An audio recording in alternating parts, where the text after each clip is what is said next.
Welcome, everyone. I'm Tony Bernardo, Dean of UCLA Anderson School of Management, and I'd like to welcome you to today's discussion, Global Trends and the Future of Travel, the Role of Technology and Sustainability, which is hosted by the Centers at Anderson. I'm so glad you can join us for what promises to be a fascinating and very timely discussion as we all contemplate once again getting on a plane to travel somewhere for business or even for pleasure. Our centers at Anderson act as hubs for leadership insights, faculty research, student and alumni engagement, and service to our communities and our society. They operate in such areas as finance, real estate, entrepreneurship, technology, media and entertainment, marketing analytics, and global issues that transcend borders. The leadership discussion today is part of our Innovation Strategies for Success series and is one of a number of collaborations among our centers. We know that today's world, with its incredibly rapid pace of change, holds both increased opportunities and challenges, with growing demands on leaders, businesses, and society. New innovation strategies must be assessed and utilized in a way that helps ensure future success. This series addresses the innovation imperatives of today and the implications for the future as we move forward and one day past the COVID pandemic. Today's conversation on global trends and the future of travel with our wonderful guest speaker is a great example of the spirit of this collective effort at Anderson and the kind of response we want to encourage for our next generation of leaders. I hope you all engage in this program, that you learn from it, and that you ultimately lead in a way that benefits you, your organizations, our communities, and our society. I'd like to now introduce Terry Kramer, the faculty director of UCLA Anderson's Easton Technology Management Center, and the moderator for today's discussion. Terry. Tony, a big thank you, and thank you for your leadership on the Centers at Anderson and all the work at the school. And I think tonight's program is a living example of the power of that collective effort, talking about the global trends and the future of travel. And as Tony mentioned, this is a highly timely topic, not only about the airline industry, but learnings that really apply to a variety of industries. And we've got an incredible speaker tonight, Mr. İlker Aycı, who's the chairman of Turkish Airlines, who's going to share his insights, his learnings, as I mentioned, not only about the airline industry, but I think a lot of learnings are going to apply to a variety of industries. Now, I'm going to start the program with some context. I'd like to then talk about some of the key areas of focus in our conversation, and then I'll formally introduce our guest speaker. Now, first of all, just a little bit about context. The global aviation industry has been impacted by many events and tragedies. One of the biggest ones, as we all know, was the 9/11 attack. However, the impact of COVID-19 on the industry was completely unforeseen, both in terms of scale and scope. Within a matter of 2 weeks, the demand for air travel dropped by as much as 90%, with international travel becoming almost non-existent. And much of that challenge remains today. As it's been abundantly clear, many individuals chose not to travel during this period. And as the world stopped traveling, the economic impact on the travel industry, especially for the airlines, was devastating. According to the International Civil Aviation Organization, airlines lost a combined $371 billion in gross passenger operating revenues in 2020. The number in 2021 is almost the same, predicted to have lost about $322 billion. Now, after almost 2 years, international travel is starting to gain back some of the lost demand in various parts of the world now that the vaccination is beginning to be rolled out and in effect. But the road to recovery may take several years, with new challenges along the way as new variants, including the most recent Omicron variant, continues to emerge internationally. The pandemic and its broad-reaching impact has changed consumer and business behavior and the airline industry irrevocably. And the pandemic is not the only issue facing the airline sector. Today, geopolitical tensions, border restrictions are having an additional impact on both commercial and consumer travel. Technology also seems to have had a notable impact as the world is shifting to video conferencing, where many companies are encouraging remote working, rethinking the workplace, and planning to develop more tools to enable remote working. Are all these trends short-term, or are they going to become part of a new normal? Tonight, I'd like to discuss a variety of these issues, including when and how will business travel return? How will airlines and governments battle the impact of new variants? How will geopolitical issues continue to affect international travel? What economic reforms are needed to bring back global travel? Will the continued drive for remote working change the nature of business travel long-term? How will digitalization and contactless technologies transform the travel experience? How will tourism trends surrounding low carbon travel continue to evolve, and will travel become greener and more efficient? And more broadly, what can other industries learn from these issues facing the airline industry? Now, we are incredibly fortunate tonight to have Mr. İlker Aycı, Chairman of the Board and Executive Committee of Turkish Airlines, Europe's busiest carrier and the largest airline in the world, measured by the number of passenger destinations, which is 315 locations. Turkish Airlines continues to be one of the most popular choices for passengers to fly. The airline has won multiple awards for its products as well as its service, and was named Best Airline in Europe by Skytrax. Like many legacy carriers across Europe and the Middle East, they continue to operate a hub and spoke model and help customers not only get to Turkey, but to connect anywhere across the world. Their mission is to become the preferred leading European air carrier with a global network while maintaining its identity as a flag carrier of the Republic of Turkey. In 2019, as part of their expansion, Turkish Airlines moved to a brand new airport in Istanbul that has an annual capacity of over 90 million passengers. It's the world's largest terminal under a single roof. And during COVID, Turkish Airlines changed their model significantly to reduce their costs. Unlike the major US airlines, Turkish Airlines did not receive notable funding to survive the pandemic and had to work internally to survive.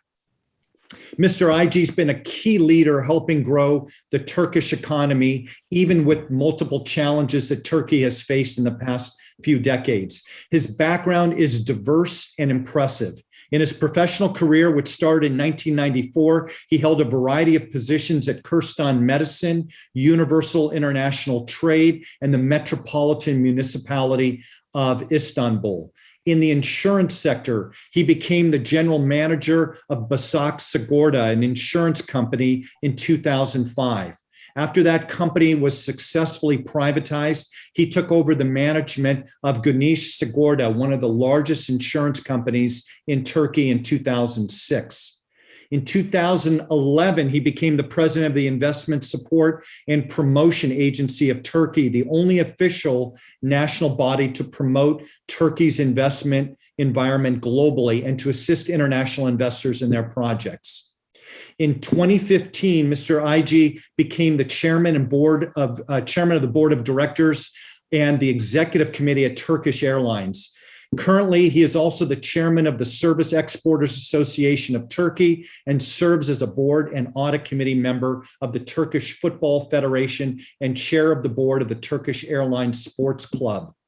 And most recently, and this is actually literally announced today, Mr. Aycı was honored with the CEO Lifetime Achievement Award presented at this week's APEX International Flight Service Association Expo.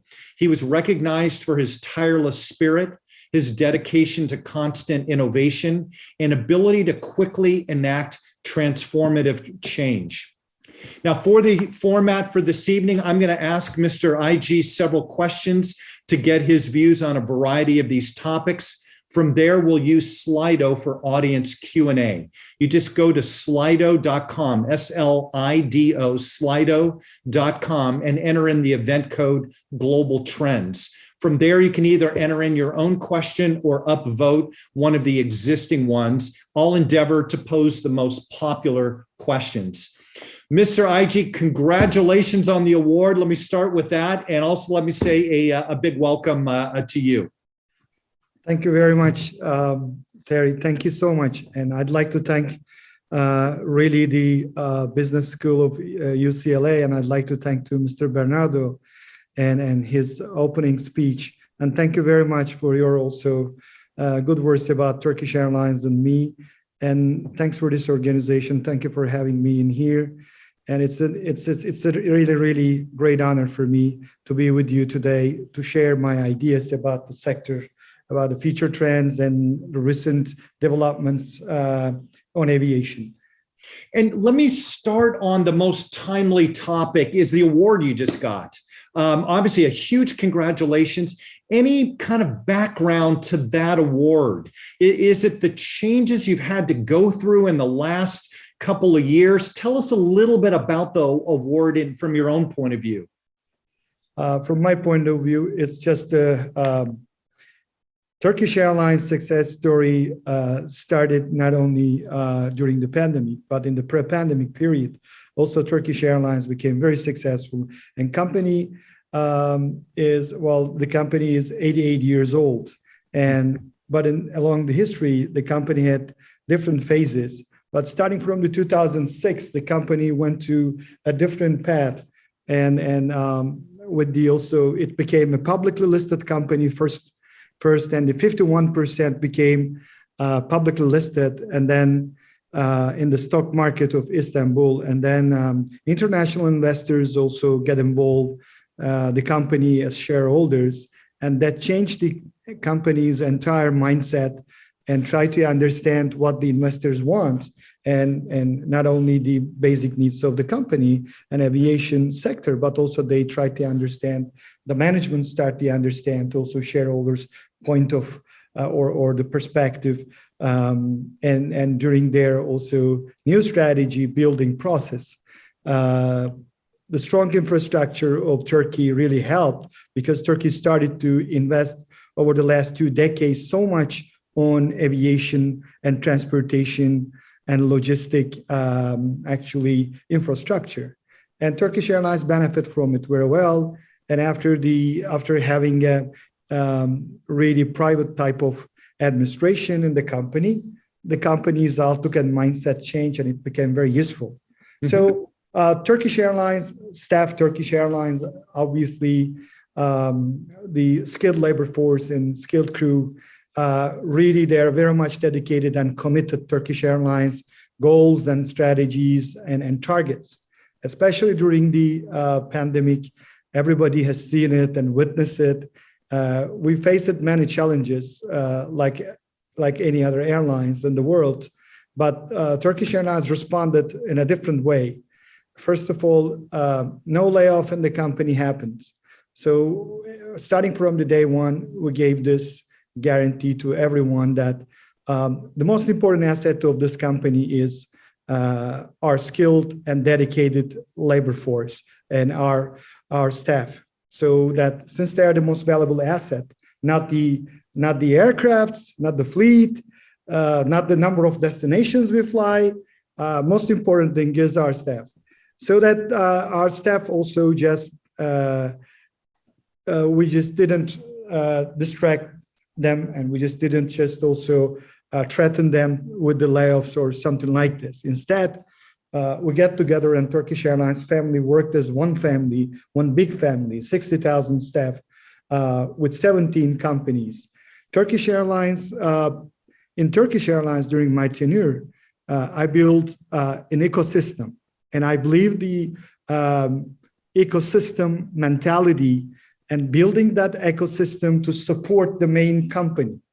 But there's a really complex operation behind an airlines. An airlines is not a company navigating as a sole company in the sector, but behind the screen, really, there is a huge operation.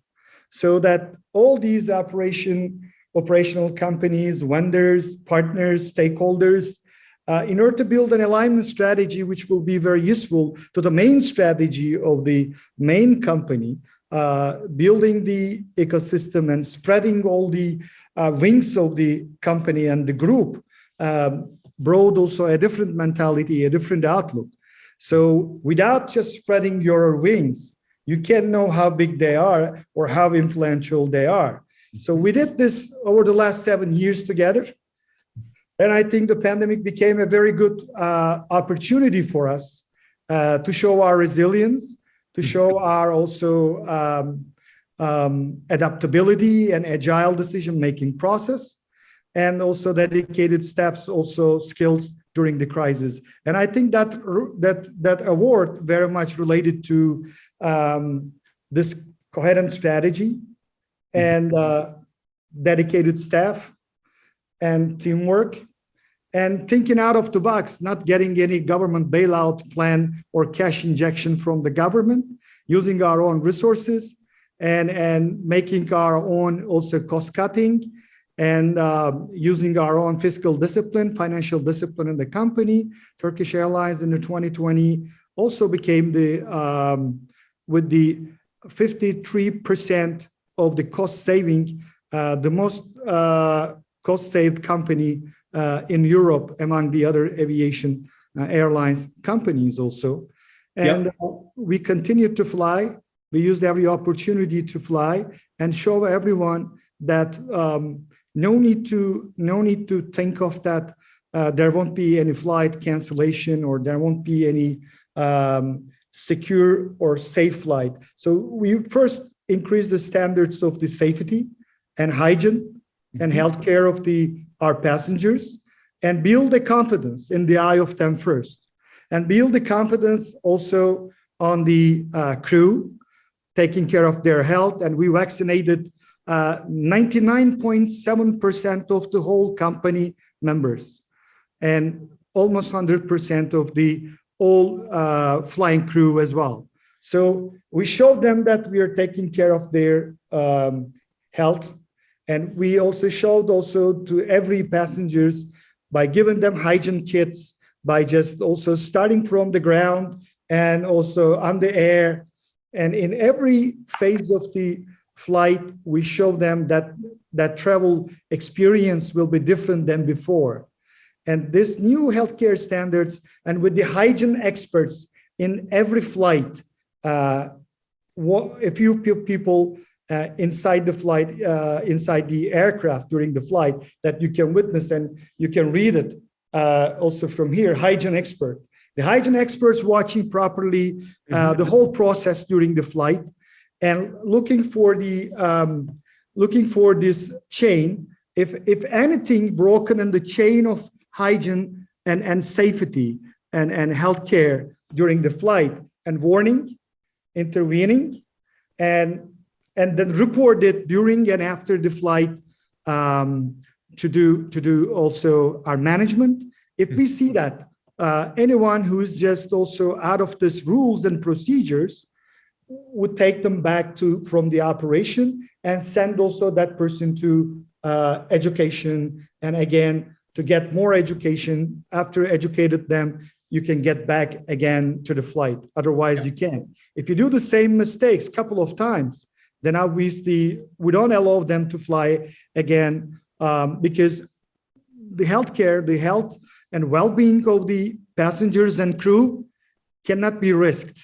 So once you want to build also this confidence in the eye of everyone, I think that the response became very positive by the passengers and the crew to new standards and to new also taking care of policies in terms of healthcare. So these are all just happened. So let me ask, has been rewarded, I think. Yeah, it makes sense how it all came together and kind of this fundamental focus on safety, on hygiene, on crew. Let me ask you to drill down a little bit more about what happened when COVID was hitting. I mean, when did you find out that this was going to be as bad as it was? You're in an industry that's got high fixed costs. And, as I mentioned, 90% reduction in air travel. What went through your mind? Obviously, you've got to kind of make sure the safety piece is always adhered to, but how did you think about minimizing cost, avoiding bankruptcy, taking the tough decisions that could allow the airline to survive long-term? How did you think about all that in the moment? Well, first, of course, the liquidity management was the key, because everybody had the same problem of liquidity, and the the exit of the money, just because of the exit of the capital. It's very capital intensive industry, as you all know that. And the capital exit from the company was very fast, but instead the revenue not as fast as the exit. So you needed to balance it. In order to balance it, we checked every options. Since we have, as I said before, a mentality of the ecosystem, and in the ecosystem, we learned from the previous crisis. All these previous crises just brought new experiences and new lessons learned from all of them. We learned from them and we changed ourselves, we transformed ourselves. For instance, not only just also revenues from the passenger side. If anything happened, any moment, if you can replace it, or if you can hedge it with the other revenues, with the other operational also revenues, like cargo. So if the passenger aircraft's grounded and nobody allows you to fly a couple of months, and obviously the restrictions on and the pressure on the passenger flights, we just also very quickly used our also fleet of the cargo. But in addition to this, we checked all the fleet and found the very efficient ones and transformed them to the cargo aircraft very quickly. We used them as the cargo passenger flight or cargo flight. And that helped us. And we became the very first one in the industry who did this. Once we just discussed this also in the meetings, and some of the technicians and experts and some of the team members really objected this. Civil aviation authorities will not allow you, Mr. Chairman. Why? Because technically they will object this and they will not allow passenger aircraft to carry more cargo. I said, we'll see. You're talking about the normal times and you're talking about the pre-pandemic period procedures, but we are in a new normal, and the new normal just also right now asking us to find something out of the box. Mm-hmm. And I think we will have a compromise with them, I said, so that we changed and our decision together made by all the teams, all the team, and that worked, and other airlines then followed us. We became the very pioneer one who did this, and then we increased also really our revenues, and the cash injection wise, it became very well. It balanced also again our situation, and then cargo became then very substantial part of the recovery of the Turkish Airlines during this period. Mm-hmm. And this year, Turkish cargo became the fastest growing air cargo in the world. And became number 5, and in 2020 it became number 6. So think about that. A couple of years ago, only 6 years ago, Turkish cargo was in 24th ranked position in the world. Today it's in top 5, and our just target is to be in the top 3. So these kind of things really just in order to balance during the difficult times was necessary. Well, agility in the company and decision-making process in the company really helped us. And also the young generation and experienced generation together in the company, we mixed them very well, and getting the support of the both sides, that helped us too. Yeah. Let me ask you another question on the pandemic, and it's the latest Omicron variant. If you looked at, COVID, the original announcement about COVID-19, and on a scale of 1 to 10, 10 being this is horrible, let's assume COVID-19 was a 10. What is the Omicron variant? Is this an 8 or a 9? Is it a 1 or a 2? How worried are you about the Omicron variant? The most important thing here is over the last over the last 18 months or 20 months with the COVID-19. And I think all the decision makers and regulators and public decision makers or the company decision makers in aviation or in other industries, we learned a lot. And we are more experienced against right now the any kind of virus mutation. At the beginning, that everybody's shocked. and very inefficient decision making, and regulators shocked, decision makers shocked, and then very easy decisions, even very easy measures forgotten by everyone, and they stopped the life, they stopped everything, they freezed us, and then wrong decision making, inefficient decision making became more threat comparing to the virus. Mm-hmm. They slowed down the economy, they slowed down the normal life, they slowed down everything. So that then after this, I think now today, everybody more experienced, probably if this Omicron came to us 2 years ago or 18 months ago, probably I would say to you is 8 or 9. But Mm-hmm. today, since we learned from the past 18, 20 months experience of the pandemic, we're in a situation right now to think of it can be number five or maximum 6. So I can't say that 1 or 2. I have to be deliberate and I have to be also precautious. Well, that's why I have to be cautious here. So that's why 5 is much more, I think, that in terms of this rate of mine. Current. And then let me ask you now about how you look at the future. And not only what do you think the future might be, but how do you come to the decision around it? Let me give you a couple of data points. Yeah. Scott Kirby, CEO of United Airlines, several months ago said that he believes business travel, which obviously is a big part of airline profitability, business travel will be fully back by 2023.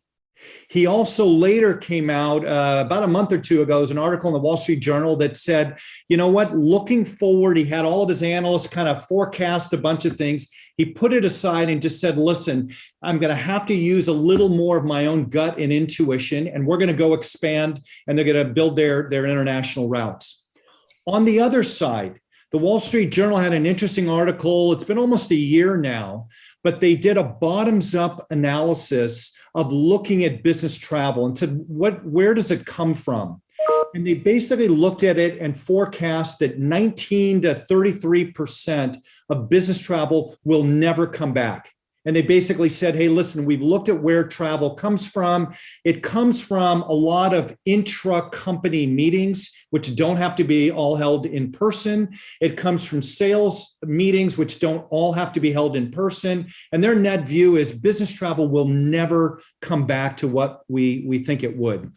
What is your view? When will business travel come back, if at all? In what form will it come back? And how do you take the decision? Well, my friend Scott also is a very experienced and senior person in the sector in aviation. And he's a good friend of mine. We're together in the Star Alliance as well. 2 days ago in the Apex meetings, we were together as well, and still discussing these matters, these issues so much together. What I can say is I would like to give a little bit different scenario probably to you. I mean, technology replaces some businesses, that's true. And as a result of pandemic, and technology became much more important than core game changer right now for aviation as well. But what I can say is people's desire to travel, I mean, meet their loved ones and explore the world will remain. So in terms of this, I think that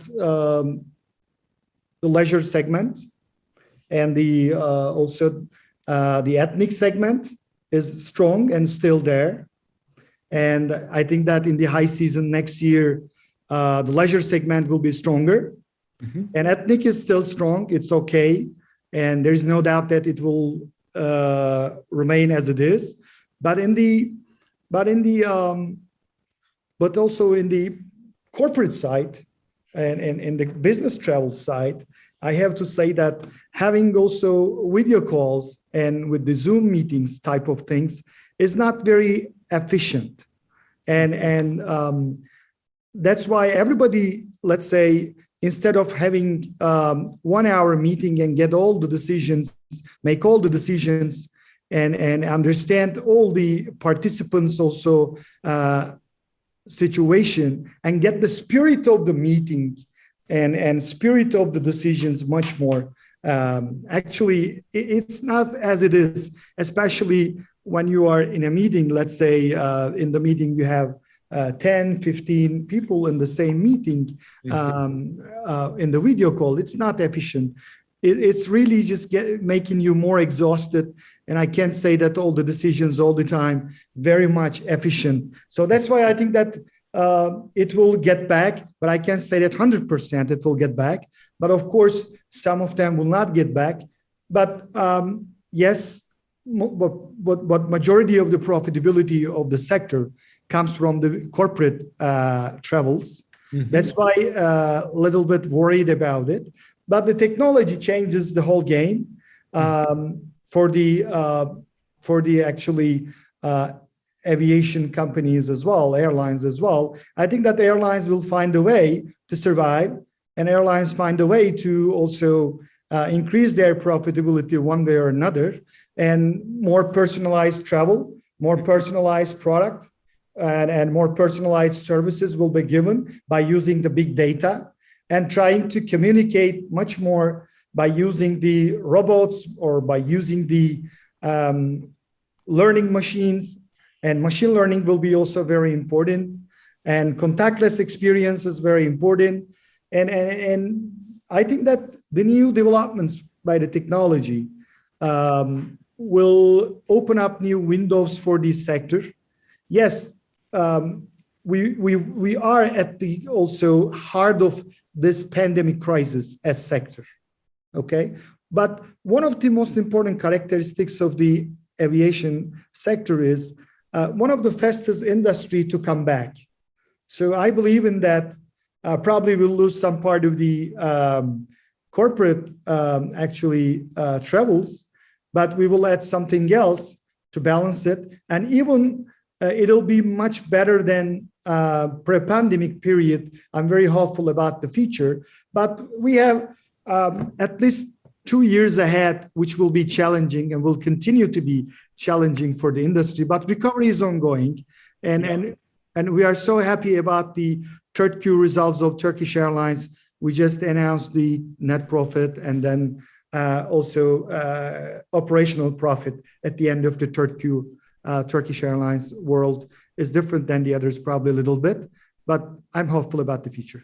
Good. Let me ask you another trend here, as if COVID isn't enough, but it's geopolitics.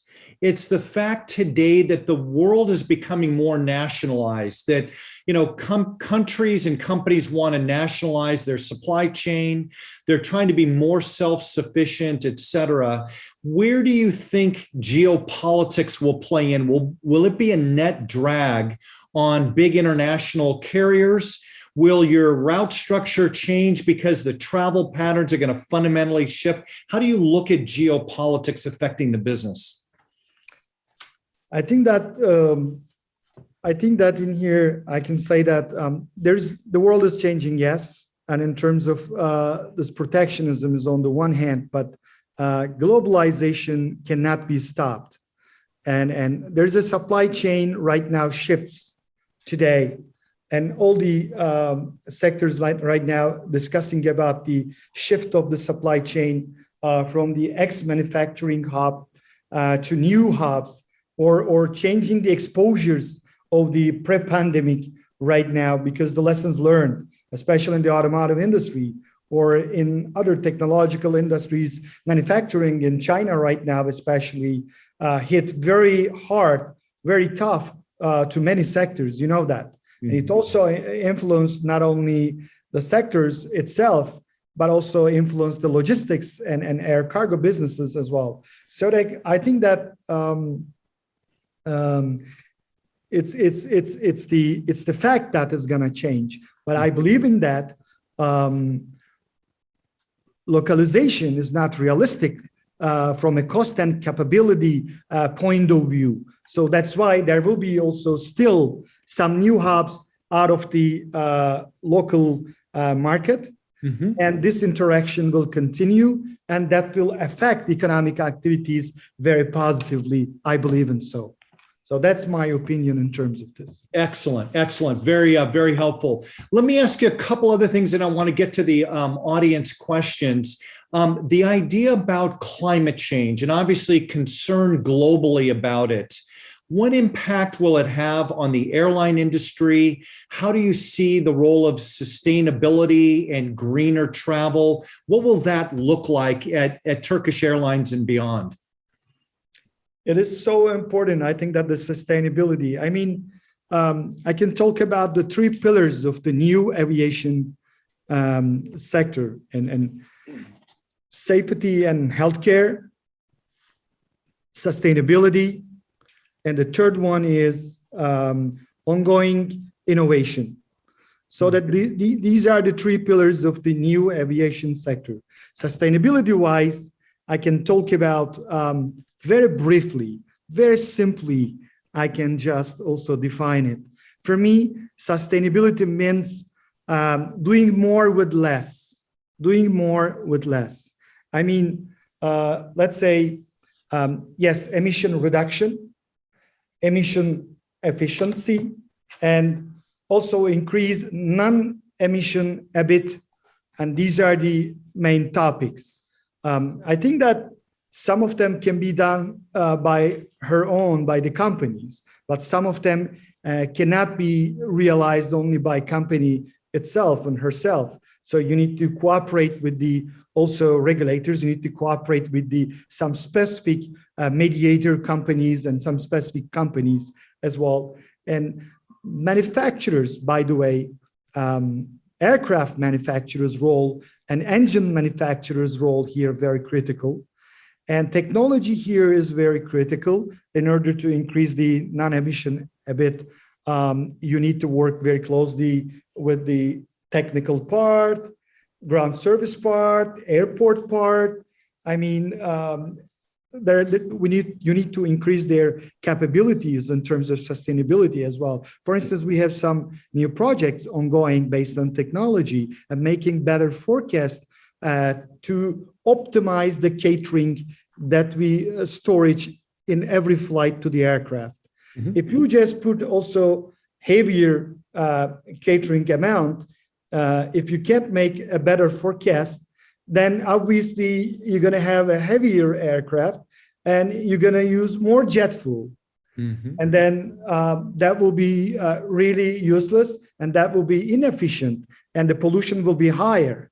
So same thing, not only for catering, but also the water supply, but also the jet fuel also amount that you use at the same time. Yes, SAF, Sustainable Aviation Fuel, is right now, we are working on it. We have some projects ongoing, mm-hmm. and we started to right now to report sustainability report of the Turkish Airlines, sustainability report of all the companies inside the Turkish Airlines world. Right now, their own reports and are also consolidated reports we are preparing right now. And we're trying to measure. First of all, you need to measure all the resources you use. And you need, after you measure it with the help of the technology, then you can optimize them. Once you optimize them, obviously, sustainability-wise, you are doing the right thing. Without measuring every resources you use, you can't just be successful in terms of sustainability. I think it is a must, it is a key, it is the feature. Mm-hmm.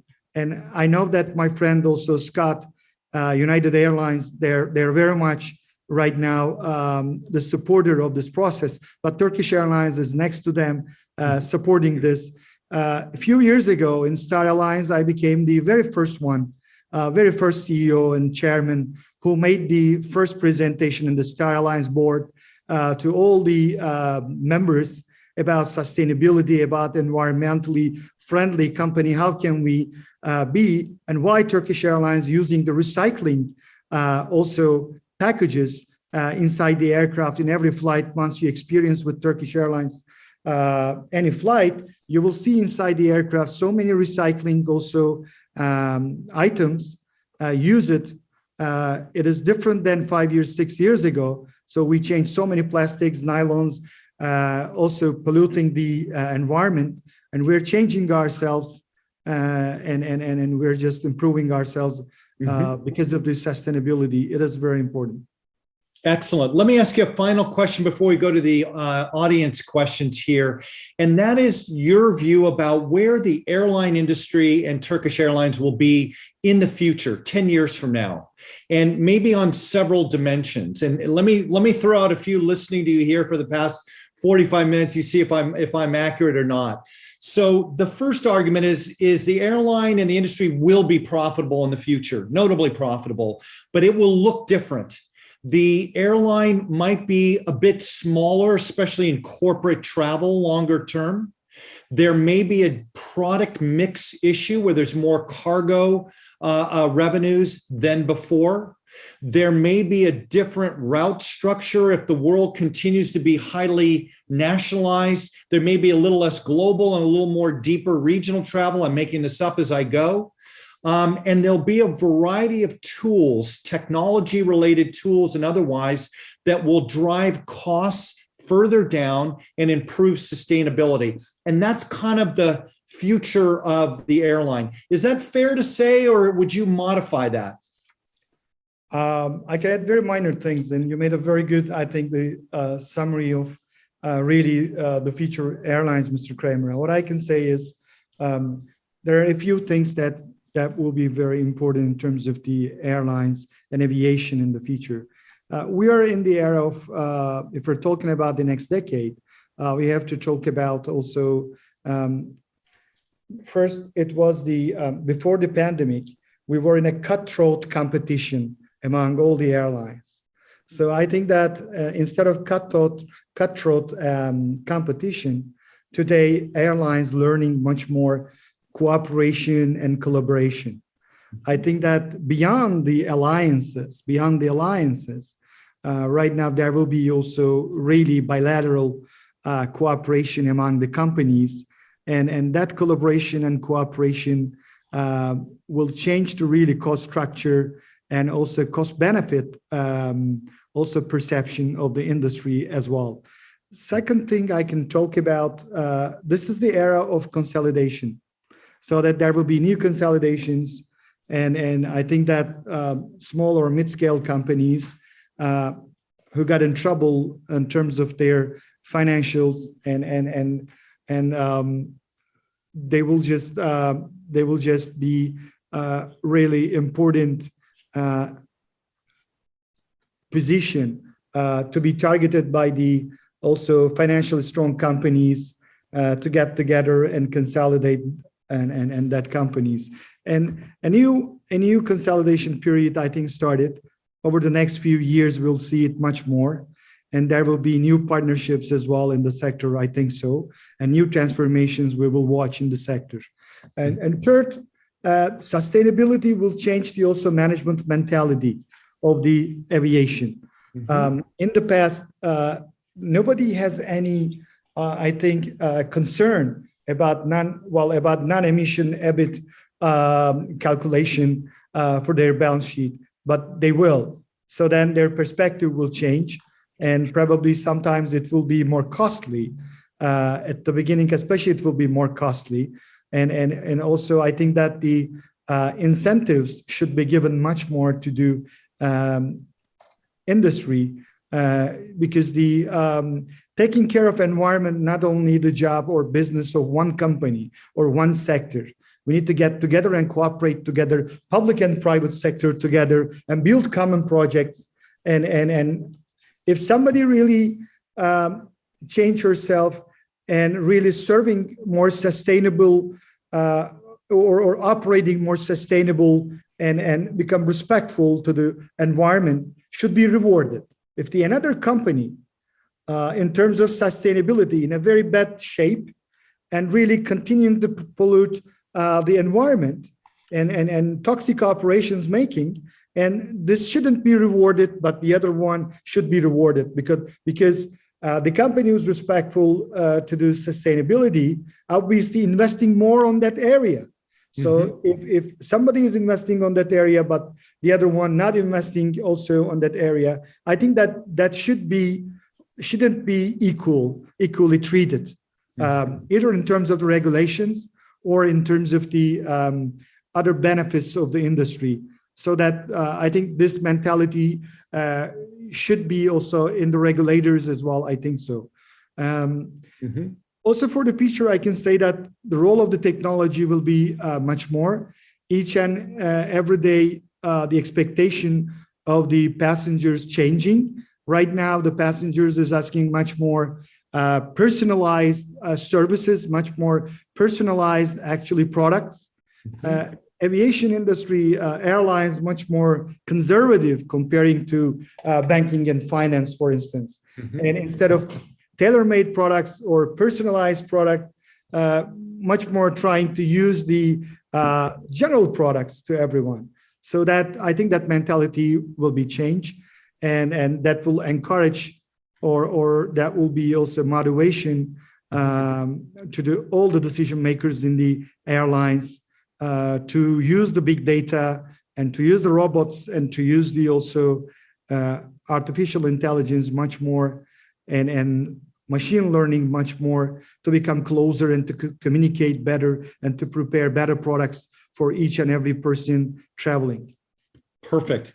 Very helpful. Let me start taking a bunch of questions. We got a lot of questions, and by looking at the questions, the people submitting them are very knowledgeable about Turkish Airlines and the industry. So the first one from Alex, it was amazing how fast you were able to convert 50 passenger aircraft into freighters. What role does vaccine distribution play in that whole cargo initiative? Thanks for the question. And I think this is a great question by Alex. I can say that, right now the Turkish Airlines among top 3 in the world in terms of medical supply, medicines, and vaccine cargos, because we thought that during the process of pandemic, medical equipments, medical medicines, and medical supply and vaccines carrying will be very crucial, very vital. And as Turkish Airlines, we, beyond the facts and figures of the company, beyond the company's revenues or something like this, Turkish Airlines is in terms of social responsibility and humanitarian mission, important airlines. And our principle is to get a pioneer role if it is necessary to save lives during the pandemic. Turkish Airlines obviously should be in front. So that's why we're in the top 3 right now in terms of vaccine carrying and the medicines carrying. And our market share is about 8% on it, only specific on it. And we carried till today almost around 400 million vaccines, more than 60 countries. So Turkish Airlines also right now access by the ferry cargo aircrafts, more than 90 destinations, which makes us number 1 in terms of the cargo network in the world. Out of the belly cargo, 333 destinations, 128 countries out of this. So we just converted very quickly, and we just decided very quickly, and we wanted to be very first one doing it. We did it. And some others in the sector criticized us. What they do, so they're doing wrong. So the pandemic will over this summer. They're not okay. They did the wrong move. So then everybody understood a couple of months later that pandemic will be with us for a while, will not over in the summer. So that everybody learned from that pandemic will be with us longer. So Turkish Airlines move became really the right move, so that we benefited a lot from it. And today, my cargo team, my cargo leader and my cargo team, I'm proud of them. They are doing great, and they are very agile. They're very much, how can I say, reading all the logistic modes moves, understanding it, understanding the interaction and integration of all logistic modes and making their plans according to this, so that we're getting benefit from this. Excellent. Another question. Amit says, it's great to hear the value you place on staff as the biggest asset. Can you tell us about the challenges you face with investors keeping those values, investing in your staff and safety. What was the reaction of your investors? And is that likely to continue, the support you've had? I think that investors, they all know me a little bit because I'm in charge for 7 years. And this is not the only crisis that that me and my team faced. And earlier than that, in the 2016 geopolitical crisis, also they experienced also the same move from us, so that they got used to that moves. But they have seen that in different crises, we became very successful, and our also plans worked, and our game plan, our strategies were correct. And that's why we build a confidence between shareholders and our administration. So sometimes they're seeing that we're out of the box.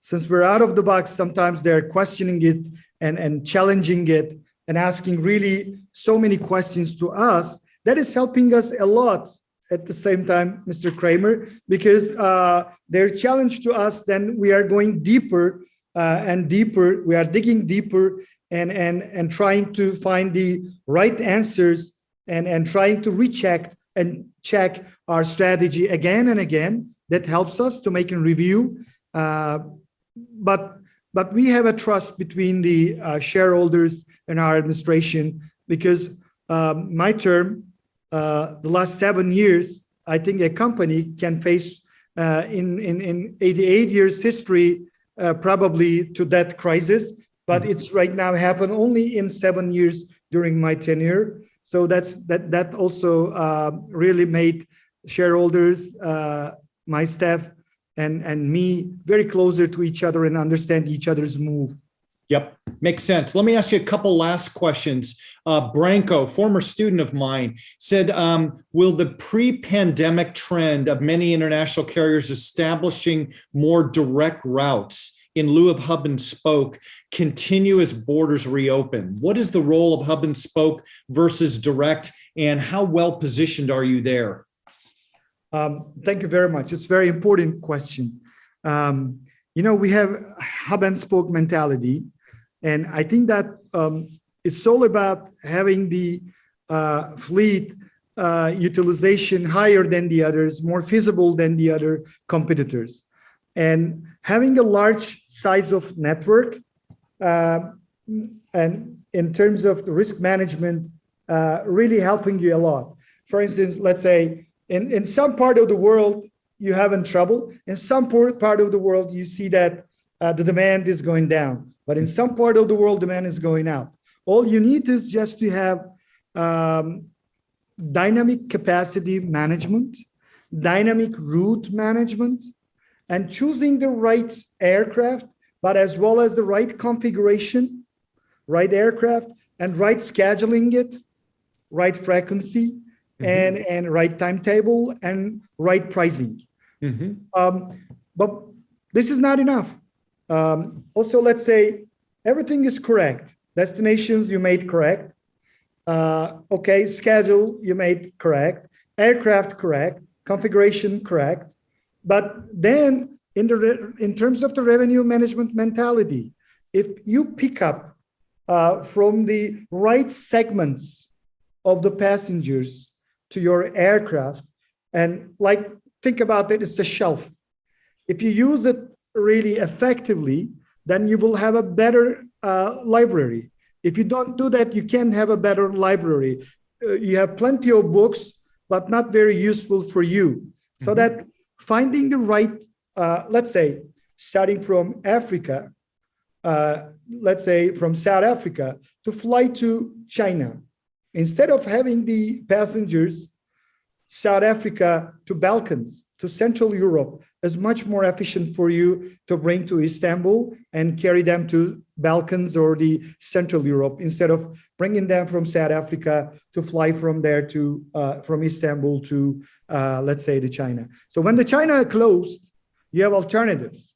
Because Istanbul, in terms of geographic location, is a perfect hub and for perfect place for hub and spoke mentality. Only one, just only from, let's say, from A to B on that type of flights, direct flights, is not only working and utilization wise, it will not be very effective. Obviously, during the capacity restrictions, quarantines period, border closing period, it's not going to work very well like our network. I mean, our networks really creating a huge advantage for us, as well as the brand new airport and very large airport, large size airport in terms of social distance and operation wise, it's very comfortable and helping us a lot combining all these together. Excellent. Let me ask you a final student question here. This is from Hassan, who's in our Luskin School of Public Affairs. He said, Turkey enjoys soft power through media, culture, and tourism. How can they leverage this more aggressively in the US market? Ad campaigns, sponsorships, etc. Let me just give you an example. Turkish Airlines right now, destination-wise and frequency and the passenger numbers and our performance is higher than pre-pandemic, higher than 2019 right now. The capacity that we have right now put into US market more than 2019 and the results as well. So that US market responded us very positively because Turkish Airlines, we have a very strong home market. Unlike the Gulf carriers, we have a very strong Gulf home market. And plus the surrounding countries and our hub perfect location means only in 5 hours flight zone with the narrow bodies, we can reach 66 countries and 66 capitals. So that allows us a perfect also hinterland to collect, well, to take them and collect everybody in Istanbul and then allocate them to US. And that is helping us a lot. And the US market also, we are using very well also marketing strategies. For instance, in the Super Bowl, probably over the last 5 years, they're seeing Turkish Airlines also existence and Turkish Airlines is very visible. And this year also, again, Turkish Airlines will be there in LA, in this beautiful city. Turkish Airlines will be in the Super Bowl legal with the adverts and with the also some little also, you will see our brand, you will see in some places during the also broadcasting from the game. We have also other campaigns in the NBA games. Probably you see in the banners, also electronic and digital banners you see around the court, inside the also basketball court, you see more Turkish Airlines visible. But you know that Turkish Airlines means basketball in Europe because Turkish Airlines EuroLeague, sponsored by we're the main sponsor of the name sponsor of the Turkish Airlines EuroLeague. And everybody is right now memorize the name Turkish Airlines EuroLeague. It's not the Euro basketball league, it's Turkish Airlines EuroLeague. And right now we're just warming up for the NBA step by step with the new campaigns. So we're going to expand it later on. We want to be the most basketball friendly airlines in the world. And there are some other also sports like rugby, volleyball, tennis, and women golf and that type of also sports we are always in. And we'll expand our also campaigns in the US market. But the new destinations like Dallas, we just opened it, you know that. And Seattle is, well, it's in the pipeline very soon. It will open. And later on, Denver or Detroit will come over. But we're in many destinations in Europe, in United States.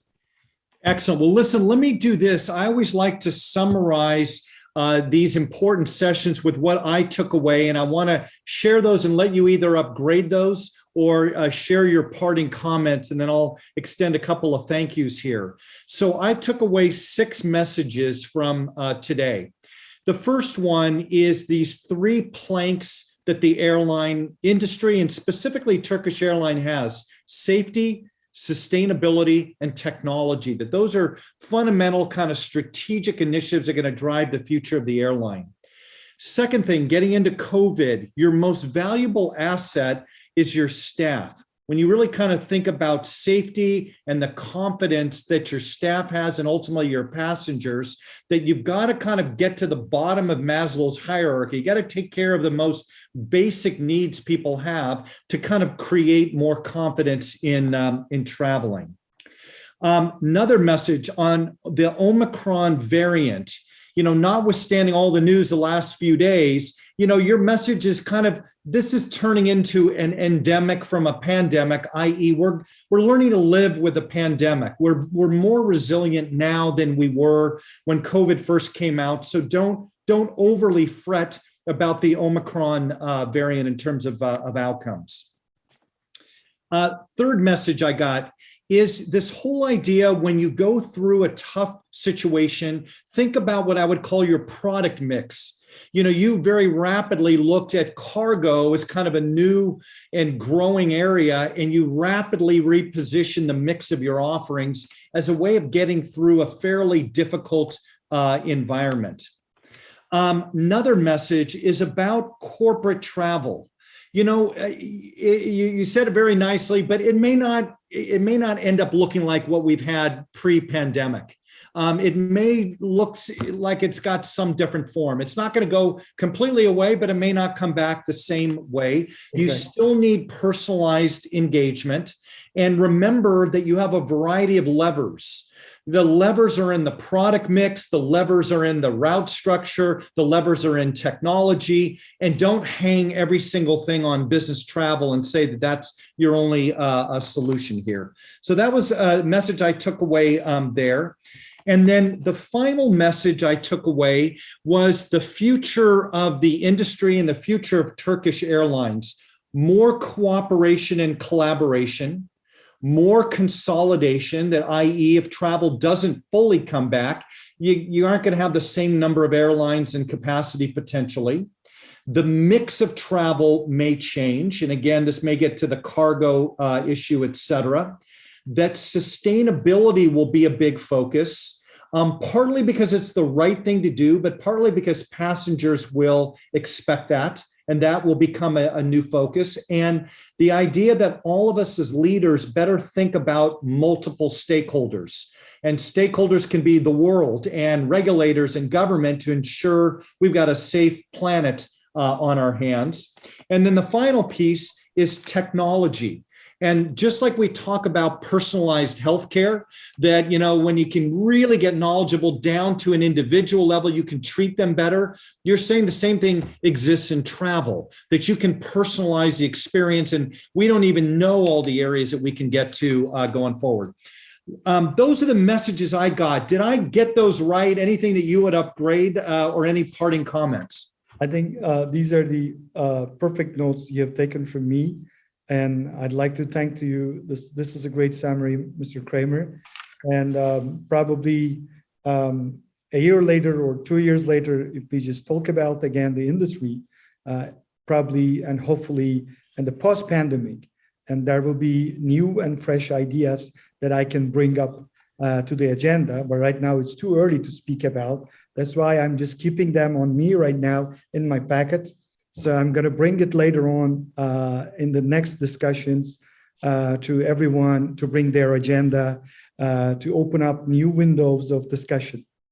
But right now, all I can say is these are great messages. Thank you. And let me just thank you. I'm going to thank a variety of people, but I most importantly want to thank you because the learnings here were just fascinating. It was interesting. I get the good fortune of interviewing a fair number of people. The range of issues you covered, strategic to highly operational, issues from sports teams to fundamentally healthcare to sustainability. Very impressive, the number of issues that you've had to cover and do cover in your leadership journey. It's an important message for leadership. I want to also thank you for the learnings here that apply to a lot of industries. I mean, to think about how many businesses lose 90% of air travel or their business in a fixed cost environment and have to navigate to a better environment. I just think you've just done a terrific job in helping us. So a big thank you to you. I want to thank Craig Ehrlich, who is one of the board members at the Center for Global Management who made this critical introduction. I want to thank the Center for Global Management, along with the centers at Anderson that helped us put this together. We've got an incredible travel and hospitality club at UCLA Anderson that helped me organize this event tonight and provide Mr. Aycı with more background on us and a tour of the campus. So I just want to thank all of them. And again, Mr. Aycı, just a big thank you. I thoroughly enjoyed this. And we will take you up on your offer to come back in a year or two and tell us more about the journey and the learnings, because they're invaluable to us. With pleasure. It will be an honor for me. And I'm glad to be here. I'm glad to be with you today. And hopefully in person, I can come over there to visit also physically the campus and have also another meeting after the pandemic altogether and lively. And thank you very much for having me today. It's a really great honor for me to be with UCLA students and the UCLA team and UCLA professors. Wonderful. A huge thank you. We look forward to that time. And thank you to everybody for being with us tonight and terrific questions. Enjoy the evening.